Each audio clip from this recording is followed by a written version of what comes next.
Armin roasting on an open fire. Oh no. Poor Armin. I was so shocked about that. Welcome back, everyone. Storm here. Tom here. Kimmy here. We're going to be watching more Attack on Titan today. Yes. We were just talking about Armin, and we were very sad, but I'm still in utter shock. We're devastated, but I'm like, really? Like, that's how he dies? Like, I'm still in denial. He had one of the most gruesome deaths probably in the whole series so far. It's hard to say. I mean, they're all gruesome, but, you know. Eaten alive, I mean, what way is better to go? But he had, like, I would say a very slow, painful death, just burning for so long. And he was a hero because he really stood his ground. He could have left there. He purposely sacrificed his life to save and it worked. Humanity.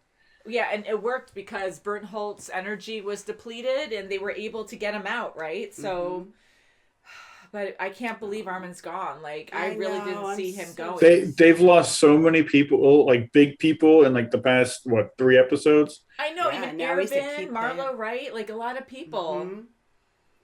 A lot of people. I mean, just hearing like the inner monologues too, and people reminiscing about why they're doing it, or just like having flashbacks, like with Hitch and stuff, and it was just very traumatic, you know. But there was one survivor. We did see that last time. Yes, poor guy in the field. Poor guy. Yeah, but is he functional? That's the thing. Yeah.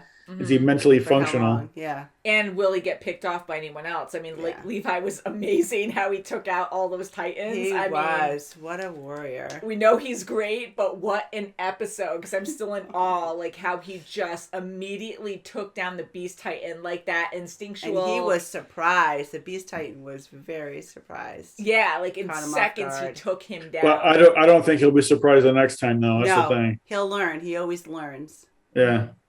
Yeah, so we were smiling before during setup because when I was signing into Crunchyroll, we started talking about, we saw that there's a dub version on Crunchyroll. There could have always been one, but we just started watching the subtitle because you guys voted for it, and we like watching the Japanese version. They've always had the dub version, but it's never been split apart like that. Yeah, so now they're like making it cleaner or something to, find easier. Make it easier, I think. Yeah, and anyways, Kim said, oh yeah, can you imagine if they all had British accents? And so Kim and Tom started bouncing back and forth, bloody hell, and it's just like really funny. I'm gonna cut your nape.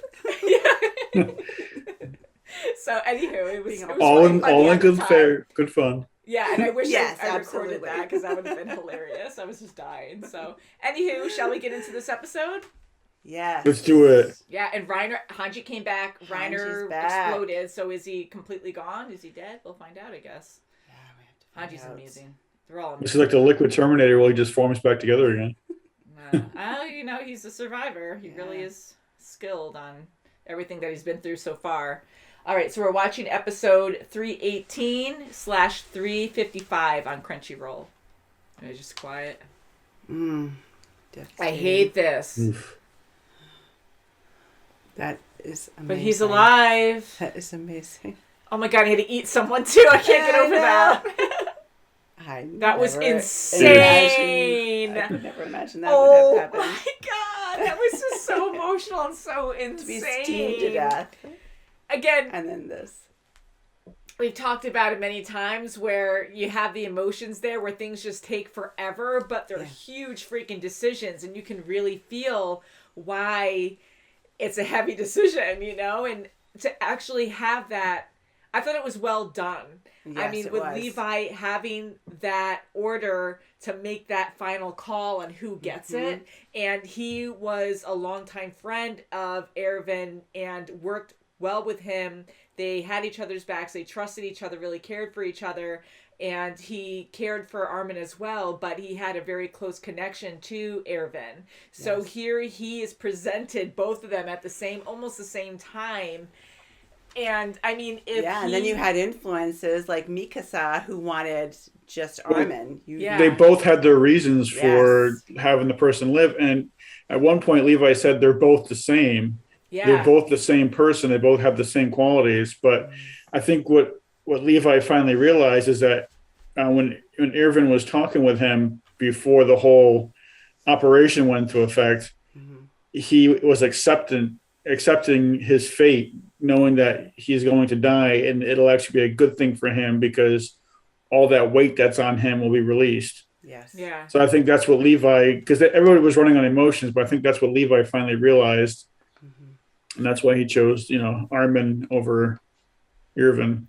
Yes. And I think that really was a great decision. I mean, it was so sad to see both of them because we care for both of them, and they're both great leaders, honestly. And Armin showed how well he can lead. And Mikasa bringing up all those points. Look at everything he's done. Like, he dramatically changed the course of what they were doing because of his thinking and finding Reiner and all these other situations he's helped them with. He has. And he has hope and has, like, I mean, you don't want to, decide like that, but he was positive and wanted more and wanted that kind of future where he had a more positive outlook of seeing the sea, and Erwin didn't know what else he wanted to do besides actually take care of what he needed to take care of. Right. Beast Titan, that was his focus. And he wanted to see the basement. He's been hoping to do that for a long time, but it was just as he was dying, though, he also said, "Teacher, do you believe that there are people outside the wall?" Yeah. So, I mean, to me, that makes it seem like he does have other dreams and other visions. We just didn't know them like we did with Armin's. Right. So, to say that Armin has a better, vision, it's just because that's what we know. Yes. Yeah, we don't know really. I like the discussion that Hanji had with Mikasa. And it really hit home to her. And she just had to let her, her childhood friend go. And I think really Hanji was just as, it was pretty sketchy there. I didn't know if they were going to, fight themselves. I thought someone was going to fall off that darn rooftop. I thought two people. I thought there were or at least the injector was going to. The injection was going to just, drop out of his hand. Yeah, that could have been a different scenario. That would have been crazy if it broke as they were fighting and then no one could be saved. Well, I wonder what would have happened if they did do half into one person, half into another. If it would have worked or backfire. I know we discussed might not do anything. Times, but even having just a little bit, look how crazy when he licked the stuff off the ground before Annie turned. True. And he turned into that monster, over a colossal, dragging no-face Titan. But I know, and I was just desperately thinking that too. How much do you really need? If Eren, because I know he can regenerate, can they inject Armin and then take some more fluid out of his spleen or whatever and inject it into Erwin, So it was sad. I didn't it was too late at that point because Erwin was already dead. Yeah, and I did say during the reaction at one point that it's worse that Armin's alive. We love Armin. I am so happy he survived this. But the fact that he was still alive, I mean, he was just been suffering then since. That is incredible. That was incredible. And then to have that hope that, now we have the syringe to possibly bring him back to life, fully. Yeah, healthy. How can you even put it in his burnt flesh? I mean, he must have just went.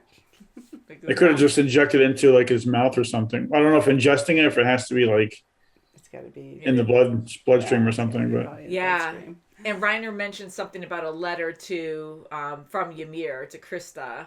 So what is that going to say? Right, and Hanji says, "Well, we want to inspect it first." Yeah. Well, I'm curious since we haven't seen Ymir. I'm wondering if she got eaten by somebody. I think she's around. Something tells me that I don't know. That's a good question though. But maybe there's why deliver a letter? Why deliver a letter unless you want to do it yourself? You know what I mean? That's true. Yeah, because she's always about finding Krista. So I'm kind of maybe something happened, or maybe she made some kind of sacrifice. Maybe.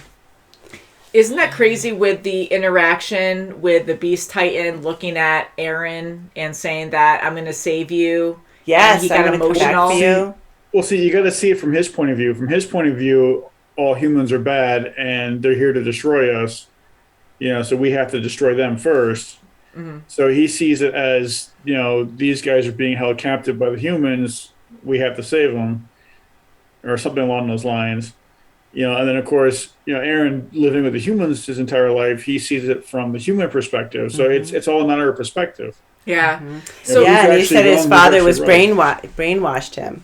So what do you think? Of course he's going to say that though. I mean, yes. his father was probably human first, and then Titan later. So he lived with the humans more, so he understands them more, and he sees the Titans as a threat. Yeah, and they both have an association with Aaron's father. Right. So, and when Aaron was staring at him, we saw a quick picture of his dad with the glasses and then this guy with the glasses. So what does that mean? Were they colleagues? I wonder. Yeah, I wonder if like his father was like the bridge between the two, like the communication that was, or the coming together of the two, Titans and the humans. Mm-hmm. And it could be just a scam of sorts or whatever to make, one by one have these these great leaders of the human race turn to Titan, and they're getting more Titans, so the Titans are going to win because they're slowly getting, okay, now they just turned Armin into a Titan. I mean, now we have Aaron. We already had Aaron, but like if they get more and more, then they are winning essentially because you have to fight fire with fire. I keep saying, you're getting more Titans.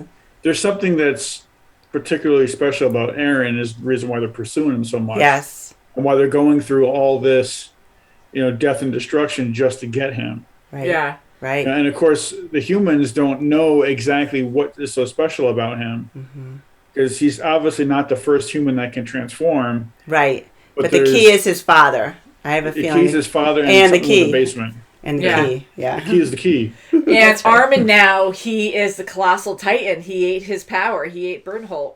That's right. Yeah, so Bernholt is now gone. So does that mean Armin is now the colossal Titan? Yeah, that's what I mean. Yeah. Like I think he is. He has the power. He's going to have to. I mean, that's to a hone huge into win it. for he them. Has to learn and understand it. And I know there's still, again, so much we don't understand about Bernholt and Reiner's intentions and the Beast Titans' intentions here. I mean, they're against humanity. They've been killing so many people. It's all very bad.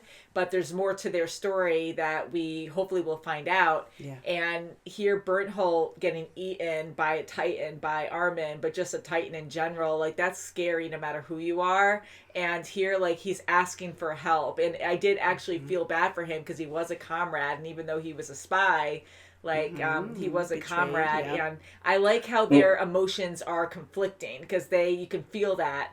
When they're you can see it in their faces, yeah. It was just they're just in awe, It's right, jeez. But not enough to say no, Armin, don't do it. They know it's for the greater good. They know that Armin is the one that can help them, where Bernholt was the one that betrayed them.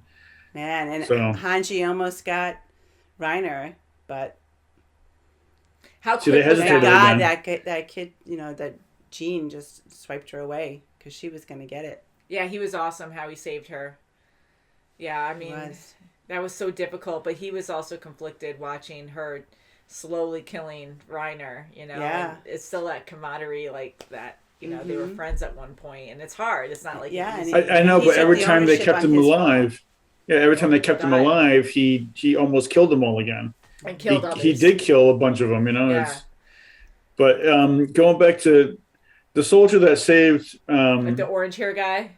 Yeah, who saved Irvin? Yeah, Irvin, yeah. What was his name? I think it was Flock or something. Okay. I think. But when because I liked how he was comparing Irvin to the devil, and I can see that because if you think about it, he had to make all the hard decisions. Yes. He had to send, dozens and dozens of people to their death. Right. And in that last case, it barely made a dent in anything. But it was enough of a distraction. He was ahead of that entire flock of people. He was ahead. He was right there with them. Yeah. And there was no escape. If there was any way for them to get out of there, he probably would have taken that route because I know he wants to get the Beast Titan, but he's not going to kill off. I don't think Irvin would do that to kill everyone just to, finish his purpose unless there was no other choice. I think it was a big distraction to let Levi do his... Yes. But because they had no other choice, because they were going to die no matter what. They were. Because the whole thing was, if they push forward, then they're going to cut off the rest of the group from their horses and stuff, and they're not going to be able to do anything. Right. So they had to just take what they had and just go for it. And... I mean, how sickening is that? Where you're going to die a bad death no matter what, so you might as well go out and do something. good to possibly get after, even though the chances are slim, but to possibly not even win, but just do something, you know? Right. Like, but yeah, I mean, just to hear his perspective and be like, you sentence all of us to death, like, faster, I guess. So, I mean, I can definitely see, Flock's view of that, but you have to understand that somebody has to do it. Somebody has to be that devil. And he didn't know the whole picture. He didn't know the whole, Yeah, it's the heat of the battle, and it's like you have to make, right. He didn't know split second. Yeah, split second decisions, and somebody has to take the heat, and somebody has to make the bad calls for good reasons. I mean, what an episode to have two main characters that you don't want to see die. They were still both alive, and then Levi had to make that ultimate decision. Like, that was so intense. I mean, I know it was a crappy decision, but the good thing about it, no matter who he picked, I don't think would have been a bad decision. Because, like Levi said, they're both the same. They both have the same qualifications, they're both credentials. Irvin has more experience and more leadership, but Armin is very quick to pick up on things, and he led them to where they were. So he's like, I mean, you're right. I agree, because they're both great, and maybe Levi, it's showing that he's putting someone else's feelings above his own, and I also think he maybe realizes that Armin is the future and the next to continue on. Yeah, and he sacrificed himself. Bernhold killed him. Well, we thought he killed him. Armin sacrificed himself too. I know, it's hard. I know, but I mean, he killed, he let himself go for Bernhold. It would be such a great, turn of events if he could eat him. Well, I can't wait for the next episode. Oh, I know it. This is going to get crazy. I know. So until next time, guys, thank you so much for watching, and we'll see you very soon as always. Bye, guys. Bye. Bye.